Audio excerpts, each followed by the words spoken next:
جس کی روزی روٹی، جس کا جینا حرام سے چلتا ہو، معاملات بگڑے ہوئے ہوں، کس کا لوٹ رہا ہے، کس کا کھا رہا ہے، کہاں دھوکہ دے رہا ہے، کچھ بھی پرواہ نہیں ہے، ایسے لوگوں کی اللہ تعالیٰ دعائیں قبول نہیں کرتے۔ اب چاہے تم کسی پیر صاحب کے پاس جاؤ، شیخ صاحب کے پاس جاؤ، کسی حضرت جی کے پاس جاؤ، کسی بابا کے پاس جاؤ، کسی درگاہ جاؤ، چاہے تم کعبۃ اللہ کا غلاف پکڑ کر، حجر اسود پکڑ کر بھی دعا کرتے کرتے، روتے روتے پانی ختم ہو جائے اور آنکھوں سے آنسوں کی جگہ خون نکلنے لگے، پھر بھی دعا قبول نہیں ہوتی جب تک کہ حرام نہیں چھوڑو گے، جب تک کہ حرام نہیں چھوڑو گے۔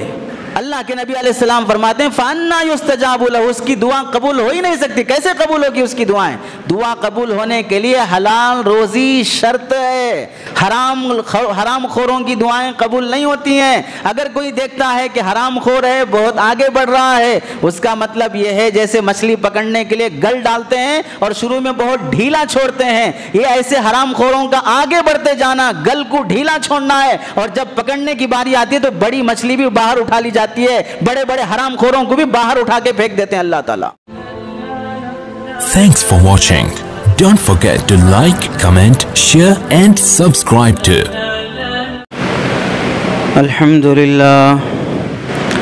Alhamdulillah nahmaduhu wa nasta'inuhu wa nastaghfiruhu wa nu'minu bihi wa natawakkalu alayhi wa na'udhu billahi min shururi anfusina wa min sayyiati a'malina. من يهده الله فلا مضل له ومن يضلله فلا هادي له ونشهد أن لا إله إلا الله ونشهد أن محمدا عبده ورسوله أما بعد فقد قال الله تبارك وتعالى في القرآن المجيد والفرقان الحميد أعوذ بالله من الشيطان الرجيم بسم الله الرحمن الرحيم يا أيها الذين آمنوا لا تأكلوا أموالكم بينكم بالباطل إلا أن تكون تجارة عن تراض منكم وقال النبي صلى الله عليه وسلم من غشنا فليس منا أو كما قال النبي صلى الله عليه وسلم اللهم صل على سيدنا محمد وعلى آل سيدنا محمد وبارك وسلم اللهم صل على سيدنا محمد وعلى آل سيدنا محمد وبارك وسلم اللهم صل على سيدنا محمد وعلى آل سيدنا محمد وبارك وسلم۔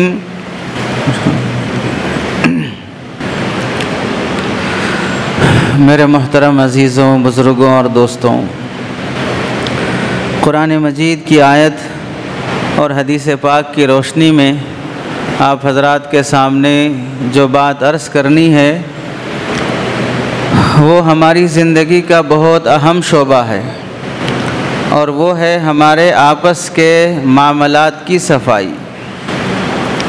اسلام میں صفائی معاملات کی کتنی اہمیت ہے، اور ایک مسلمان جہاں جیتا ہے اس کے ساتھ جتنے زندگی گزارنے کے لیے واسطے اور ضرورتیں پڑتی ہیں ان میں اسے کیسے صاف رہنا چاہیے۔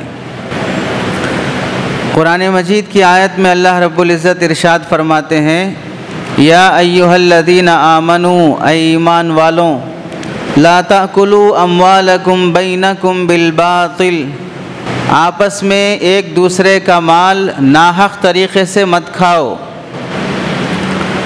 کسی کا مال ناحق طریقے سے مت کھاؤ۔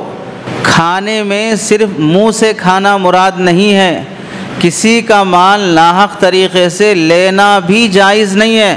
وہ لے کر چاہے گھر بناؤ، باتھ روم بناؤ، سڑک بناؤ، کوئی اور چیز بناؤ، لیکن ناحق طریقے سے کسی کا مال لینا اور کھانا جائز ہی نہیں ہے۔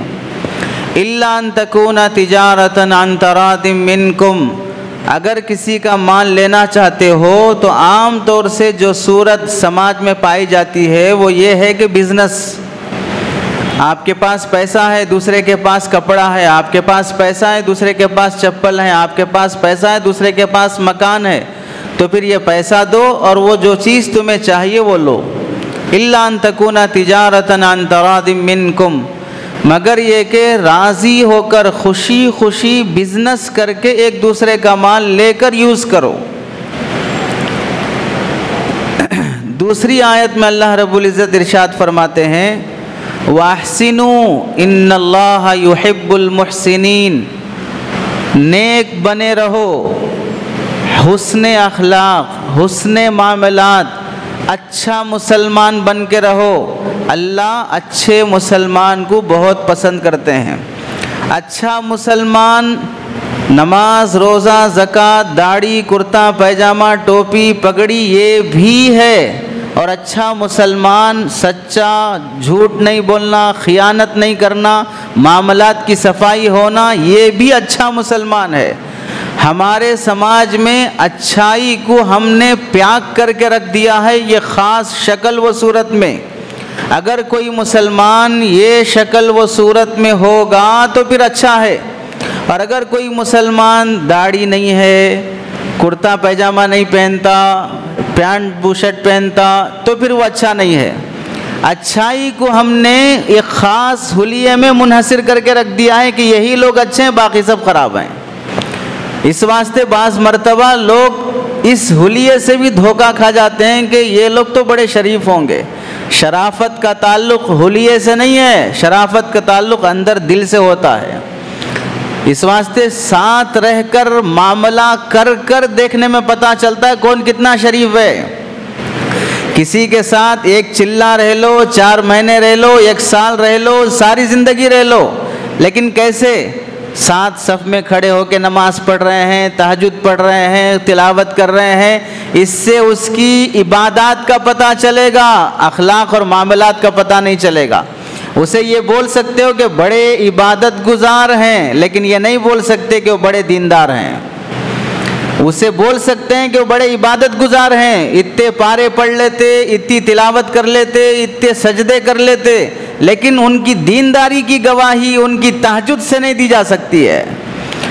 تو احسنوا ان اللہ یحب المحسنین میں حسن اور اچھا بن کر رہنا عبادات میں بھی ضروری ہے، معاملات میں بھی ضروری ہے، اخلاق میں بھی ضروری ہے۔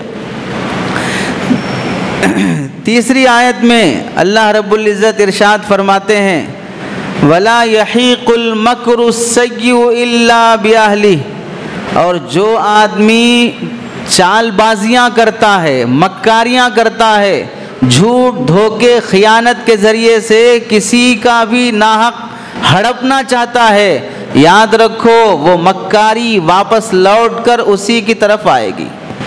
دنیا گول ہے، چلنا شروع کرو گے تو جہاں سے چلو گے وہیں آؤ گے۔ اگر تمہارے پاس سے نیکیاں چلنا شروع ہوں گی تو گھوم کر نیکیاں واپس آئیں گی، اگر تمہارے سے برائیاں چلنا شروع ہوں گی تو گھوم کر برائیاں آئیں گی۔ تم دھوکہ اگر کسی کو دو گے یہ گھوم کر دھوکہ واپس تمہارے ہی پاس آئے گا۔ کیسے؟ تم آج کسی کو دھوکہ دو گے، گھومتے گھومتے کوئی ایک ایسا جنم لے گا جو تمہیں دھوکہ دے گا۔ دھوکہ جس کو دیا جا رہا ہے وہی پلٹ کر تم کو دھوکہ دینا ضروری نہیں ہے، لیکن دھوکہ ہوگا کسی اور کے ذریعے سے، سزا ملے گی کسی اور کے ذریعے سے۔ چوتھی آیت میں اللہ تعالیٰ فرماتے ہیں وَابْتَغِ فِي مَا آتَاكَ اللَّهُ الدَّارَ الْآخِرَةَ وَلَا تَنْسَ نَصِيبَكَ مِنَ الدُّنْيَا وَأَحْسِنْ كَمَا أَحْسَنَ اللَّهُ إِلَيْكَ وَلَا تَبْغِ الْفَسَادَ فِي الْأَرْضِ إِنَّ اللَّهَ لَا يُحِبُّ الْمُفْسِدِينَ۔ یہ آیت اللہ تعالیٰ قرآن مجید کے 20ویں پارے سورہ قصص میں قارون کے بارے میں نازل کیے ہیں، اور اس میں 4 باتوں کا اللہ نے حکم دیا ہے۔ وہ 4 باتیں صرف قارون کے لیے نہیں ہیں، اس امت کے تمام مسلمانوں کے لیے ہیں۔ پہلا حکم اللہ تعالیٰ فرماتے ہیں وَابْتَغِ فِي مَا آتَاكَ اللَّهُ الدَّارَ الْآخِرَةَ، اللہ تعالیٰ نے جو کچھ مال دولت تمہیں دیا ہے اس کے ذریعے سے آخرت کمانے کی فکر کرو، یہ پہلا حکم ہے۔ فیما آتاک اللہ، اللہ نے جو تمہیں دیا ہے، مال دیا، گھر دیا، بیوی بچے دیے، عزت دیا، نوکری دیا، دولت دیا، جو بھی تمہیں ملا ہے اس کو آخرت کمانے کا ذریعہ بناؤ۔ یہ مت سوچو کہ مجھے جو کچھ بھی ملا ہے میری محنت سے ملا ہے، میری طاقت سے ملا ہے، میرے پاور سے ملا ہے، میں کمایا ہوں۔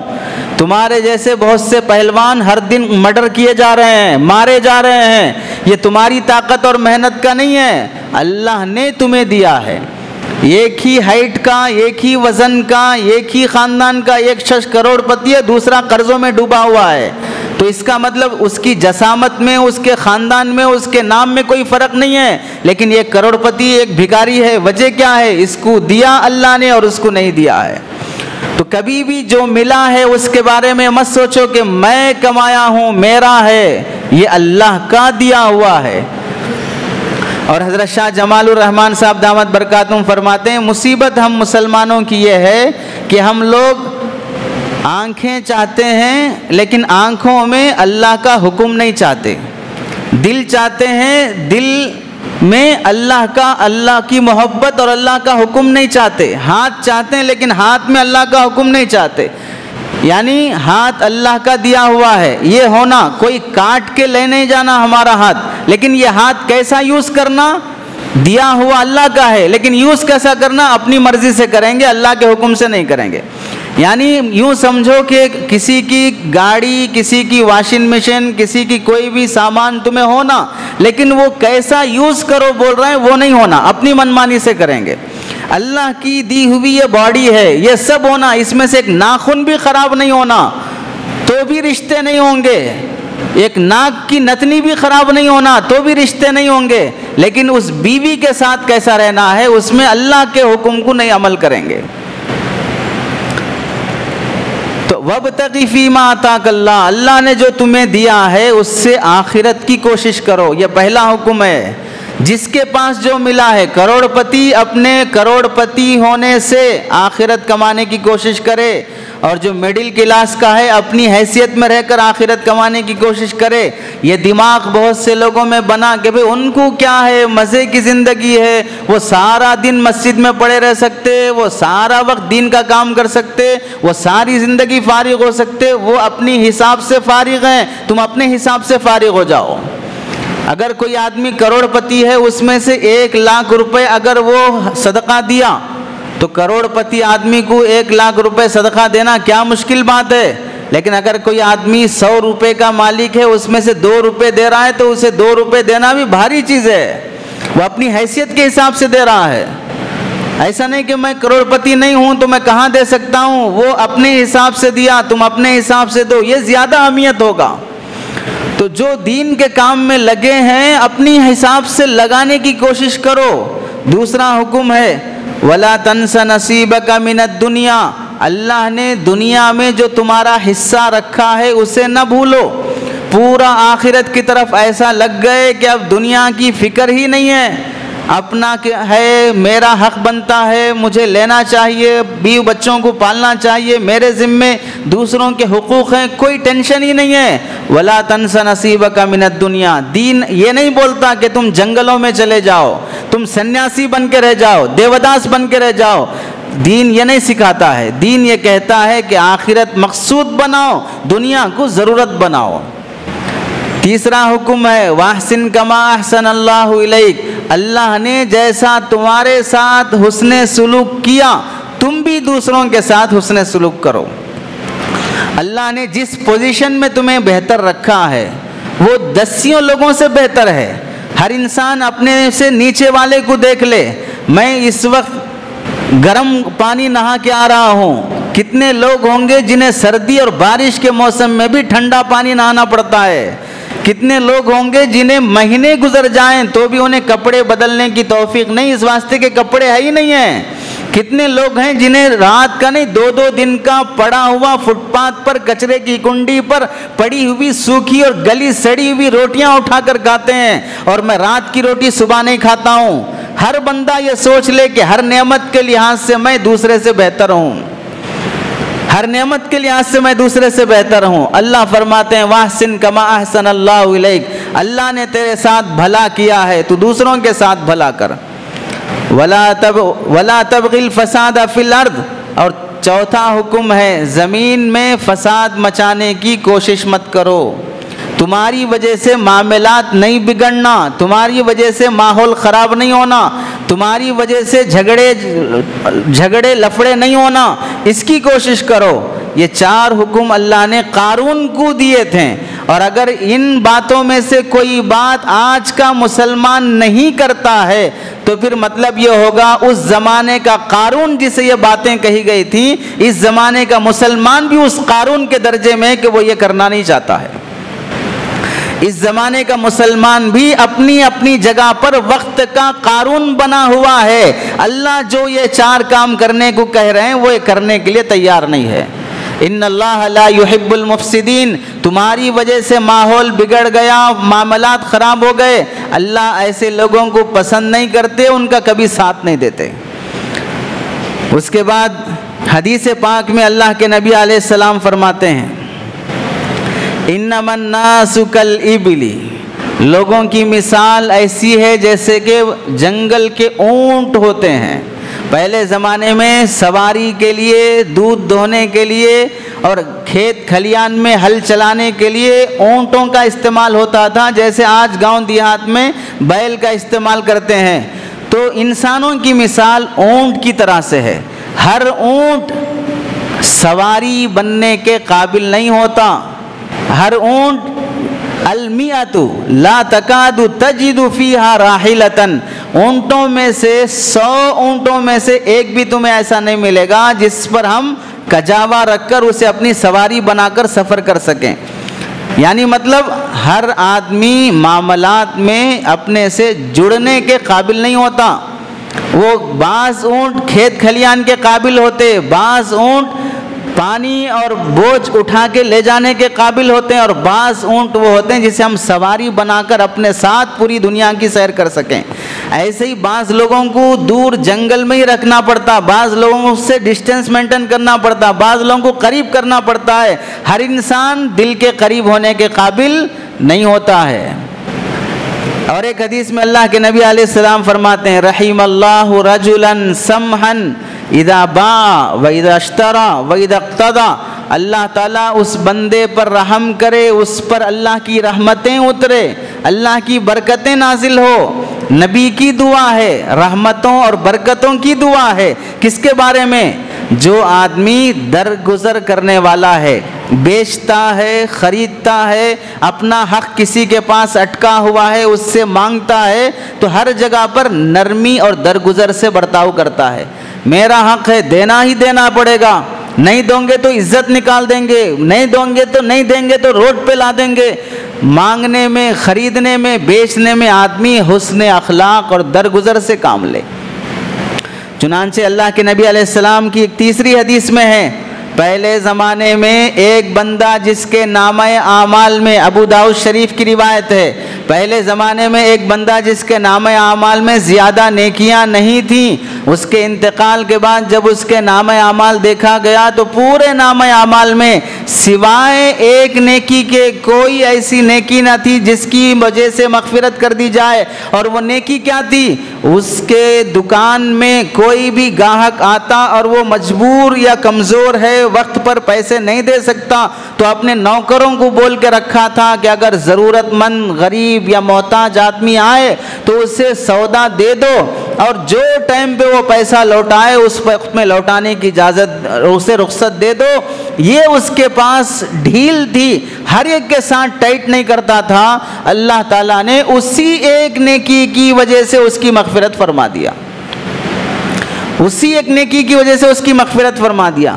اللہ بخش دیں، جہنم سے بچا لیں، جنت دے دیں، اس سے بڑی کامیابی کوئی نہیں ہے۔ اور وہ کامیابی آدمی جس طرح پہلی صف میں سجدے میں حاصل کر سکتا ہے، اپنی دکان میں کاؤنٹر پہ بیٹھ کے بھی حاصل کر سکتا ہے، لیکن شرط یہ ہے کہ وہاں کے احکام بجا لائے اور یہاں کے احکام بجا لائے۔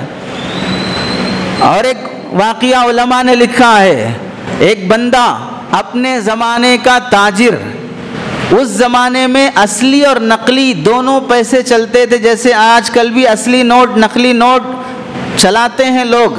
اس زمانے میں سکے سونے چاندی کے سکے چلتے تھے، اس میں سونا کم چاندی اور تانبا زیادہ ملا کر کھوٹے سکے بناتے تھے، اوپر سے چمکتا ہوا دکھتا تھا، لیکن ہر چمکتی ہوئی چیز سونا نہیں ہوتی ہے۔ لوگ وہ سکے لا کر تاجر کو دیتے اور یہ کہتے یہ ورجنل سونا ہے، اس واسطے ورجنل سونے کا جو ریٹ بنتا ہے اس ریٹ کے حساب سے سودا دے دو۔ اور وہ تاجر تھا، پرکھنا جانتا تھا، معلوم ہے کہ یہ کھوٹا ہے لیکن یہ بول رہا ہے کہ ورجنل ہے، پھر بھی رکھ کر ورجنل ریٹ کے حساب سے سودا دیتا تھا۔ وفات اور سکرات کا وقت جب آیا، جان نکلنے کو ہے، تب اس نے اللہ سے دعا کی، اے اللہ ساری زندگی تیرے بندے میرے پاس کھوٹے سکے لا کر ورجنل کے حساب سے سودا مانگتے تھے اور میں دیتا رہا، جبکہ مجھے معلوم ہے کہ یہ کھوٹے ہیں، ورجنل نہیں ہیں۔ اب میرا سودے کا وقت آیا ہے، میں تیرے دربار میں کھوٹے اعمال لے کے آ رہا ہوں، اپنی کھری جنت مجھے دے دے۔ جب سکرات میں اس نے یہ دعا کیا تو اللہ نے اس دعا پر اس کی مغفرت کے فیصلے فرما دیا اور اسے کلمہ نصیب ہوا اور جنت نصیب ہوئی۔ تو اللہ کے نبی علیہ السلام فرماتے ہیں من غشنا فلیس منا، دھوکہ دینے والا وہ ہمارا آدمی ہو ہی نہیں سکتا ہے، میرا امتی ہو ہی نہیں سکتا ہے۔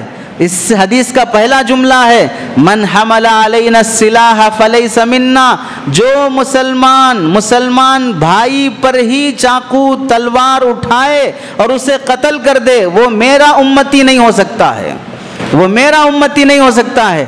مسلمان کو قتل کر دے کسی بھی وجہ سے وہ میرا امتی ہو ہی نہیں سکتا ہے۔ ایسے بندے کی مغفرت ہوگی ہی نہیں جب تک کہ اسے جہنم میں ڈال کر جلایا نہیں جائے گا۔ قتل کے بارے میں سن لو، حضرت ابن عباس رضی اللہ تعالیٰ عنہ کی روایت ہے، فرماتے ہیں کہ قاتل ہمیشہ کا جہنمی ہوگا، اسے جنت نصیب ہوگی ہی نہیں۔ بعد کے مفسرین اور فقہا نے دیگر دلائل کی روشنی میں یہ فرمایا ہے کہ ہمیشہ کی جہنم تو صرف کافر ہونے اور مشرک ہونے پر ہے، باقی گناہوں پر اللہ کبھی نہ کبھی جنت دیں گے۔ لیکن اتنی بڑی وعید جو قرآن کی صاف آیت میں ہے کہ جو شخص من قتل مؤمنا متعمدا، جان بوجھ کر قتل کرے گا، اس کا بدلہ فجزاؤہ جہنم خالدین فیہا ابدا، ہمیشہ کی جہنم ہوگی اور اسی میں ہمیشہ جلتا رہے گا۔ دوسرے جملے میں فرمایا دھوکے باز وہ میرا امتی نہیں ہو سکتا ہے۔ اور اسی طرح اللہ کے نبی علیہ السلام نے ایک حدیث میں فرمایا آدمی سفر میں نکلتا ہے، سفر میں سہولتیں نہیں ہوتی ہیں، ٹائم پہ کھانا اپنے حساب کا کھانا اپنے حساب کا سونا نہیں ہوتا، تھک جاتا ہے، چاہے وہ فلائٹ کا ہی سفر کیوں نہ ہو، آدمی تھک جاتا ہے، پریشان ہو جاتا ہے۔ ایسی پریشانی میں اگر وہ کسی کے پاس پینے کے لیے پانی مانگے گا تو وہ دینے تیار ہو جائے گا، بیچارہ مسافر ہے پانی دے دو، کھانا مانگے تو کھانا دینے تیار ہو جائیں گے۔ ایسی حالت میں چونکہ پہلے زمانے میں ہوٹل نہیں ہوتے تھے، اگر مسافر پریشان بال بکھرے ہوئے ایسی حالت میں ہے کہ اسے دیکھ کر ہر کسی کو رحم آ سکتا ہے، ایسی حالت میں اللہ سے وہ دعا کرتا ہے کہ اللہ میرے حال پہ رحم فرما، میری مدد فرما، مجھ پہ کرم فرما، تو اللہ تعالیٰ اس کی ایک دعا بھی قبول نہیں کرتے۔ حالانکہ بندوں سے مانگے گا تو بندوں کو رحم آئے گا، اللہ کو اس بندے پہ رحم نہیں آئے گا۔ کیوں رحم نہیں آئے گا؟ مطعمہ حرام ومشربہ حرام وملبسہ حرام وغذی بالحرام فأنی یستجاب لہ۔ اللہ کے نبی فرماتے ہیں کھانا حرام کا، پینا حرام کا، کپڑے حرام کے، حرام سے پل کے بڑا ہوا ہے، ایسے حالت کے لوگوں کی دعا اللہ کہاں قبول کریں گے؟ جس کی روزی روٹی، جس کا جینا حرام سے چلتا ہو، معاملات بگڑے ہوئے ہوں، کس کا لوٹ رہا ہے، کس کا کھا رہا ہے، کہاں دھوکہ دے رہا ہے، کچھ بھی پرواہ نہیں ہے، ایسے لوگوں کی اللہ تعالیٰ دعائیں قبول نہیں کرتے۔ اب چاہے تم کسی پیر صاحب کے پاس جاؤ، شیخ صاحب کے پاس جاؤ، کسی حضرت جی کے پاس جاؤ، کسی بابا کے پاس جاؤ، کسی درگاہ جاؤ، چاہے تم کعبۃ اللہ کا غلاف پکڑ کر، حجر اسود پکڑ کر بھی دعا کرتے کرتے روتے روتے پانی ختم ہو جائے اور آنکھوں سے آنسوں کی جگہ خون نکلنے لگے، پھر بھی دعا قبول نہیں ہوتی جب تک کہ حرام نہیں چھوڑو گے، جب تک کہ حرام نہیں چھوڑو گے۔ اللہ کے نبی علیہ السلام فرماتے ہیں فَأَنَّا يُسْتَجَابُ لَهُ، اس کی دعا قبول ہو ہی نہیں سکتی، کیسے قبول ہوگی اس کی دعائیں؟ دعا قبول ہونے کے لیے حلال روزی شرط ہے، حرام خوروں کی دعائیں قبول نہیں ہوتی ہیں۔ اگر کوئی دیکھتا ہے کہ حرام خور ہے، بہت آگے بڑھ رہا ہے، اس کا مطلب یہ ہے جیسے مچھلی پکڑنے کے لیے گل ڈالتے ہیں اور شروع میں بہت ڈھیلا چھوڑتے ہیں، یہ ایسے حرام خوروں کا آگے بڑھتے جانا، گل کو ڈھیلا چھوڑنا ہے، اور جب پکڑنے کی باری آتی ہے تو بڑی مچھلی بھی باہر اٹھا لی جاتی ہے، بڑے بڑے حرام خوروں کو بھی باہر اٹھا کے پھینک دیتے ہیں اللہ تعالیٰ۔ اس ڈھیل کو، اس مہلت کو نعمت نہیں سمجھنا چاہیے، مہلت کبھی نعمت نہیں ہوتی ہے، مہلت سخت پکڑنے کا ایک عرصہ ہوتا ہے، ایک ٹائم دیا جاتا ہے کہ ٹائم آنے پہ پکڑیں گے، ٹائم آنے پہ بولیں گے۔ جیسے عورتوں کا مزاج ہوتا ہے کہ پرانی باتیں یاد کر کے رکھتی ہیں اور ٹائم آنے پہ پورا نکال کے ڈالتی ہیں، یاد بھی نہیں رہتا کہ کمپیوٹر بھی ایسا یاد نہیں رکھ سکتا جتنا عورتیں یاد کر کے رکھتی ہیں، فلاں ٹائم پہ فلانے میں آپ نے یہ بات کہی تھی۔ اور ایک حدیث میں اللہ کے نبی علیہ السلام فرماتے ہیں اتدرون من المفلس، تمہیں معلوم ہے کہ میری امت کا بھکاری کون ہے؟ معلوم ہے؟ صحابہ نے فرمایا المفلس فینا من لا درہم لہ ولا دینار یا رسول اللہ، اللہ کے نبی جس کے پاس پیسے نہیں، کپڑے نہیں، گھر نہیں، ایسے آدمی کو ہم بھکاری سمجھتے ہیں۔ اللہ کے نبی علیہ السلام نے فرمایا دنیا کا بھکاری نہیں، آخرت کا بھکاری، آخرت کا بھکاری وہ ہے یاتی یوم القیامہ بصلاۃ وصیام وزکات، قیامت کے دن آئے گا بہت سے نمازیں، بہت سے روزے، بہت زکات، بہت صدقہ خیرات، لیکن حالت کیا ہوگی؟ حالت یہ ہوگی کسی کو مارا ہے، کسی کو گالی دیا ہے، کسی کی غیبت کیا ہے، کسی کا مال ہڑپا ہے، کسی کو قتل کر دیا ہے، کسی کی زمین پہ قبضہ کر لیا ہے، معاملات میں صاف ستھرا نہیں ہے، معاملات میں بگڑا ہوا ہے، تو اللہ کیا کریں گے؟ کھڑا کر دیں گے۔ جن کے معاملات ہیں اس سے متعلق سب آئیں گے، اور ہر کوئی آدمی قیامت کے دن معاف کرنے کے موڈ میں نہیں ہوگا، ہر کوئی آدمی اپنے پارٹنر کو اور اپنے ڈیفنس میں کھڑے ہوئے آدمی کو تلاش کرتا پھرے گا۔ کیسے تلاش کرے گا؟ اگر سمجھنا ہو، اگر تمہاری کسی دن کورٹ میں پہلی بار حاضری ہو اور سامنے تمہارے مقابل میں جو کیس کیا ہے وہ بھی آیا نہیں آیا، اس کی تلاش میں تو نظریں کیسے ڈھونڈتی رہتی ہیں، آیا نہیں آیا، دیکھنا ہے اس کو، آج کیا بات ہوتی دیکھیں گے۔ ایسے قیامت عدالت کا دن ہے، ہر کوئی مجرم دوسرے مجرم کو تلاش کرتا ہوگا، اللہ کھڑا کریں گے، اس کے پیسے دینا ہے نیکیاں اٹھا کے دو، اس کی زمین ہڑپا ہے نیکیاں اٹھا کے دو، اس کو مارا ہے نیکیاں اٹھا کے دو۔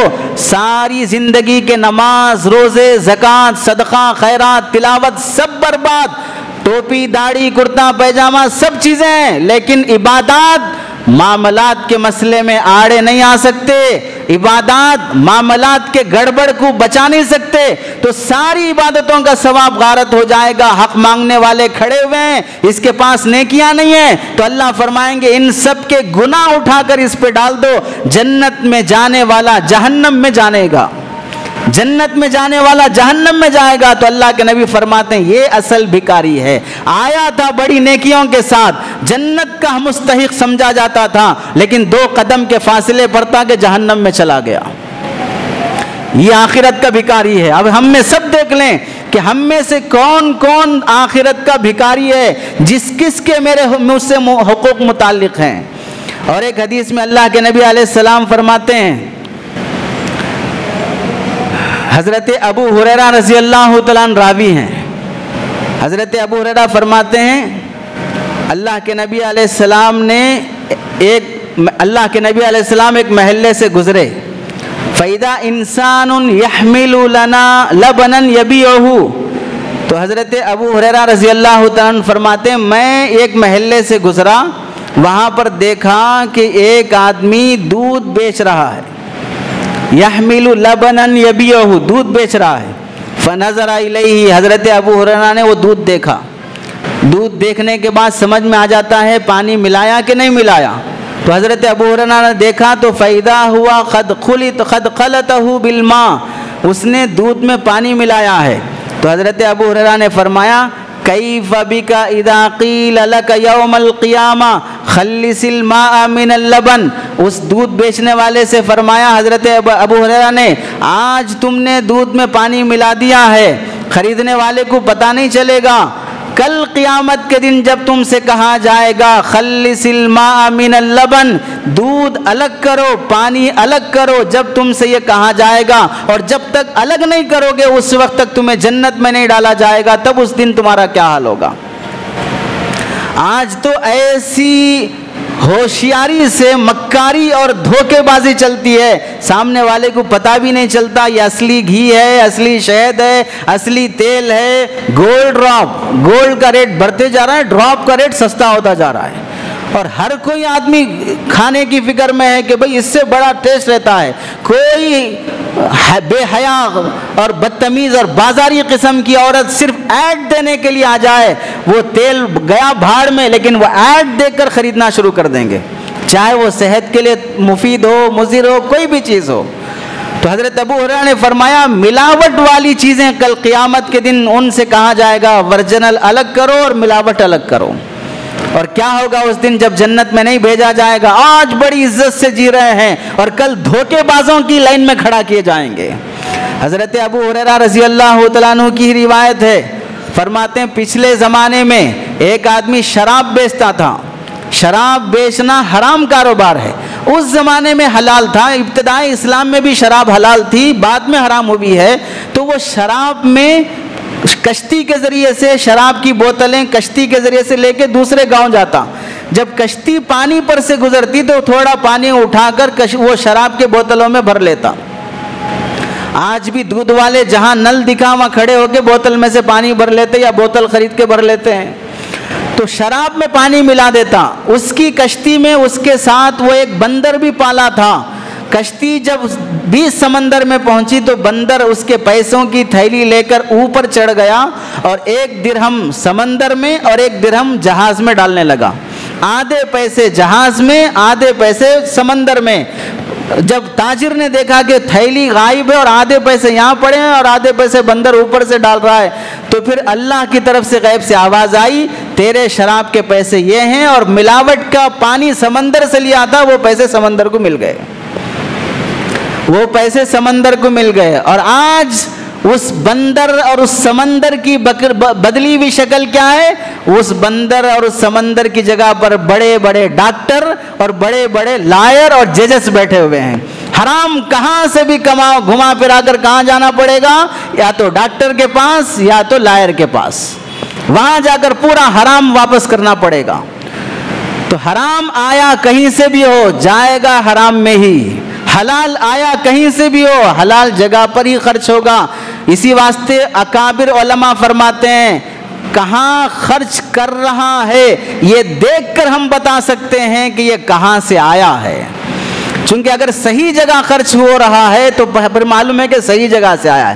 محنت مزدوری کر کے کمانے والا حلال طریقے سے وہ حرام جگہ پر خرچ کرنے تیار نہیں ہوتا ہے، لیکن آج اگر کوئی ریڑھی والا، آٹو والا، بنڈی والا بھی محنت سے کما کے وہ شراب پی رہا ہے اور حرام میں خرچ کر رہا ہے تو کہیں نہ کہیں اس کی اس کمائی میں حرام شامل ہوگا، کہیں نہ کہیں اس کی اس آٹو کی، بنڈے کی اور سبزی اور ترکاری کی کمائی میں حرام شامل ہوگا، تبھی وہ خون پسینہ بہا کے کما کر بھی شراب جیسی حرام چیز میں لٹا رہا ہے۔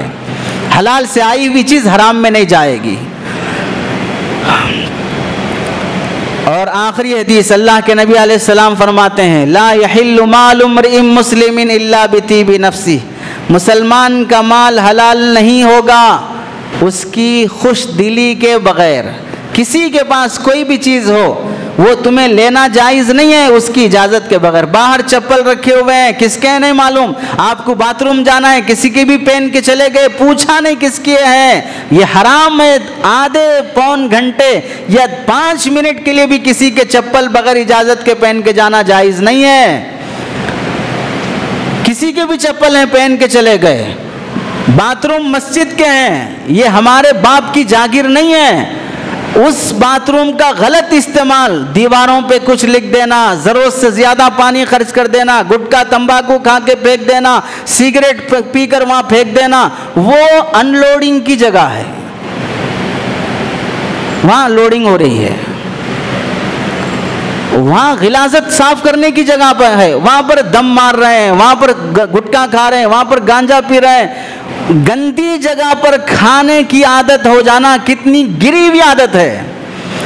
جب کھانا کھا رہے ہوں بچہ اگر دسترخوان کے آس پاس پیشاب بھی کر دے تو کھانے میں کراہت آ جاتی ہے, اور یہ شخص وہ ہے کہ غلاظت کی جگہ پر ہی بیٹھ کے چبا رہا ہے. یہ معاملات کی بدتمیزی ہے, معاملات کی بدتہذیبی ہے. تمہیں سلیقہ تک نہیں کہ کیسے کہاں رہنا چاہیے. یاد رکھو انسان اور جانور میں جو فرق ہے اس میں سے ایک فرق یہ بھی ہے, ایک جانور کو دوسرے جانور سے زیادہ تعلق اور واسطہ نہیں پڑتا ہے. شیر کو دوسرے شیر سے واسطہ نہیں پڑتا, مچھلی کو دوسری مچھلی سے زیادہ واسطہ نہیں پڑتا. ہر ایک کے جینے کے لیے اللہ نے طریقے الگ رکھ دیے ہیں. انسان ایسا مخلوق ہے کہ اسے جینے کے لیے دوسروں سے واسطہ پڑتا ہے. پہننے کے لیے کپڑا ہو کپڑے والے سے واسطہ, سلانے کے لیے ٹیلر سے واسطہ, دھونے کے لیے دھوبی سے واسطہ, استری کرانے کے لیے اس سے واسطہ, اور کھانا ہو چاول کے لیے چاول والے سے واسطہ, سبزی کے لیے سبزی والے سے واسطہ. جو زندگی کی ضرورت ہے ہر ضرورت کا بیچنے والا مارکیٹ میں ہے, سب سے تمہیں واسطہ پڑے گا. اگر ان سب سے تمہارے معاملات صاف نہیں ہوں گے تو پھر وہ لوگ جن کے اللہ نے جانور بنایا اور ان کے ایک دوسرے میں معاملات اور تعلقات نہیں ہیں, اور ان سے تعلقات ہونے کے باوجود بھی اچھے نہیں ہیں, تو پھر یہ لوگ جانوروں سے بھی بدتر ہیں. یہ لوگ جانوروں سے بھی بدتر ہیں. اس واسطے آج تک دنیا میں جتنے بھی انسانوں کی موت آئی ہے, سونامی میں مرنے والوں کی تعداد کم ہے. جانور حملہ کر کے مار دیا, شیر ببر حملہ کر کے مار دیا, اس میں مرنے والوں کی تعداد کم ہے. فلاں وائرس آ گیا, اس میں مرنے والوں کی تعداد کم ہے. لیکن انسان کو مار دینے سے جو اموات ہوئی ہیں ان کی تعداد سب سے زیادہ ہے. ان کی تعداد سب سے زیادہ ہے جہاں پر انسان نے انسان کو مار دیا ہے. اور شریعت اسلامیہ میں اللہ تعالیٰ نے معاملات کی صفائی کی اتنی اہمیت رکھی ہے کہ اگر عبادات میں غلطی اور کوتاہی ہو جائے تو اس کی تلافی بہت آسان ہے. نماز میں غلطی ہو گئی سجدے سہو کر لو, نماز چھوٹ گئی قضا کر لو, دوبارہ پڑھ لو. ظہر نہیں پڑھ سکے عصر میں پڑھ لو, عصر نہیں پڑھ سکے مغرب میں پڑھ لو. قضا کرنے کی اجازت نہیں ہے, لیکن ہو گئی تو چانس ہے, تمہیں قضا کا موقع ہے اور آسان موقع ہے. روزہ ٹوٹ گیا روزہ قضا کر لو, سب آسان ہے. لیکن معاملات میں اگر گڑبڑ ہو گیا تو اس کی تلافی آسان نہیں ہے. اگر تم نے مثال کے طور پر کسی کے مکان میں کرائے سے رہے اور 2 مہینے کا کرایہ دیے بغیر چلے گئے, اور بعد میں 8-10 سال کے بعد تمہیں احساس ہوا اس کے 10,000-20,000 کرائے کے پیسے میرے ذمے ہیں, یا ایڈوانس پیسے دیا تھا اور مالک مکان واپس نہیں کرا, کرایہ دار چلے گیا, بعد میں احساس ہوا کہ مجھے وہ پیسے اس کرایہ دار کو واپس کرنا چاہیے, کہاں ڈھونڈو گے؟ اگر وہ مر گیا ہے تو پھر کسے واپس کرو گے؟ اس کے وارثین میں سے کون کون زندہ ہیں, کہاں تلاش کرو گے؟ نماز روزے زکوٰۃ میں ہو جانے والی غلطی کی تلافی آسان ہے, پیسے کے معاملے میں ہو جانے والی غلطی کی تلافی آسان نہیں ہے. اس میں زیادہ احتیاط کی ضرورت ہے. امام محمد رحمۃ اللہ علیہ فقہ حنفی کے بڑے امام گزرے ہیں, اتنی ڈھیر ساری کتابیں انہوں نے لکھی ہیں کہ وہ اس زمانے میں جیسے آج لاریوں پر لوڈ اٹھا کر لے جانا پڑتا ہے, وہ ایسے اپنے زمانے کے رائٹر تھے کہ ان کی کتابیں اونٹوں پر اٹھا کر لے جایا جاتا تھا. اتنی زیادہ کتابیں انہوں نے لکھی ہیں. لوگوں نے ان سے کہا کہ حضرت اتنی ساری کتابیں آپ مسئلے مسائل کے بارے میں لکھے ہیں, ایک کتاب تصوف کے بارے میں, اللہ والا بننے کے بارے میں, تقوی طہارت کے بارے میں بھی ایک کتاب لکھ دیجئے. امام محمد رحمۃ اللہ نے فرمایا, ارے اللہ کے بندوں, میں نے تو تصوف اللہ والا بننے ولی بننے کے بارے میں تو کتاب بہت پہلے لکھ دی ہے. کون سی کتاب؟ بزنس کیسا کرنا چاہیے, وہ کتاب ہی تقوی والوں کی کتاب ہے. اگر مسلمان صحیح بزنس کرنے والا بن گیا, معاملات میں صاف ستھرا رہا جیسا شریعت بولتی ہے, تو اس کا معاملات میں صاف ستھرا رہنا ہی تقوی ہے, وہی اللہ کا ولی بن سکتا ہے. عالم بننے کے لیے درس نظامی میں ایک کتاب پڑھائی جاتی ہے ہدایہ نام کی, اور 4 والیوم میں لکھی ہوئی ہے. اس کا پہلا پارٹ عبادات کے بارے میں ہے, نماز روزہ زکوٰۃ حج, اس کے بارے میں ہے پہلی ویلیوم میں. باقی 3 جو ویلیوم ہے, ان 3 ویلیوم میں فقہا نے معاملات کیسے ہونا چاہیے، ایک دوسرے کے ساتھ رہن سہن کیسا ہونا چاہیے، اس کے بارے میں 3 موٹی 300 500 پیجز کی کتاب لکھے ہیں۔ عبادات کے بارے میں ایک ہی ویلیوم ہے اور معاملات کے بارے میں 3 موٹے ویلیوم ہیں۔ کیا پتا چلا؟ حضرت مفتی تقی عثمانی صاحب دامت برکاتہم فرماتے ہیں پورے دین کے اگر 4 حصے کریں گے، عبادات کا ایک ہی حصہ ہے، باقی 3 حصے معاملات کے ہیں۔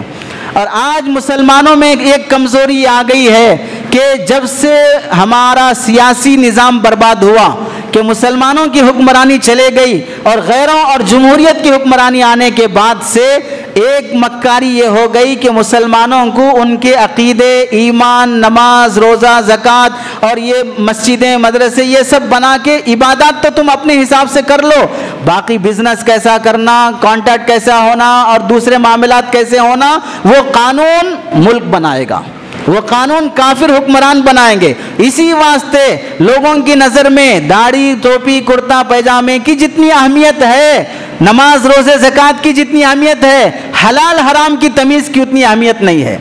اسی لیے اگر بازار میں اگر کسی کو بولیں گے بھائی یہ دھوکے کے کام ہے نکو کرو، تو بہت سے لوگ تو بڑی جرات سے بول دیتے ہیں یہ سب باتیں مسجد میں کرنا، یہاں نہیں کرنا، دھوکہ نکو دو، جھوٹ نکو بولو، مکاری نکو کرو۔ اگر بازار میں کسی کو بولیں گے تو کیا بولتے ہیں؟ یہ سب باتیں مول صاحبوں کے منہ سے اچھے دکھتے، مسجد میں اچھے دکھتے، مارکیٹ میں نہیں چلتے۔ کیا مطلب؟ معاملات کی صفائی کا دین مسجدوں کی حد تک رہ گیا ہے، مارکیٹ میں کس کا دین چلے گا؟ کافروں، یہودیوں اور ان کے باپ دادا کا بنایا ہوا دین چلے گا۔ یہاں وہی ہوگا، نو ریٹرن، نو ایکسچینج، وہی چلے گا، واپس نہیں لیں گے، کم نہیں کریں گے، ادھار نہیں دیں گے، ایسا ہی چلے گا۔ اور اسی واسطے افسوس کے ساتھ جس طرح ہدایہ کی پہلی جلد بڑی تفصیل کے ساتھ پڑھائی جاتی ہے، اس تفصیل کے ساتھ باقی دوسری جلدیں بھی پڑھائی نہیں جاتی ہے، چونکہ ریل میں معاملات کا دین پایا ہی نہیں جاتا ہے، ریل میں معاملات کا دین پایا ہی نہیں جاتا ہے۔ اور سن لو، آج عدالتوں میں، کورٹ کچہریوں میں جتنے کیسز چل رہے ہیں، دل پہ ہاتھ رکھ کے بتاؤ وہ سارے کیسز کس وجہ سے ہوئے ہیں؟ کسی نے کسی پر کیس اس واسطے کیا کہ یہ صاحب نماز نہیں پڑھ رہے ہیں، جا کے کیس کرتا ہوں، یہ صاحب روزہ نہیں رکھ رہے ہیں، جا کے کیس کرتا ہوں، ان پر سجدے سہو واجب ہو گیا تھا، انہوں نے سجدے سہو نہیں کیا، جا کے کیس کرتا ہوں، یہ جان بوجھ کے روزے میں کھانا کھا لیے تھے، پھر روزہ ٹوٹ گیا، پھر بھی نہیں مان رہے، جا کے کیس کرتا ہوں۔ عدالتوں میں جو کورٹ کچہریوں میں کیسز چل رہے ہیں، بتاؤ کس بنیاد پر ہیں؟ عبادات میں کمی کی وجہ سے اتنے لوگ داڑھی نہیں رکھیں۔ کبھی آج تک کسی مول صاحب نے جا کے کیس کیا کہ فلاں مسجد کے لوگ داڑھی نہیں رکھتے، آج کیس کریں گے جا کے؟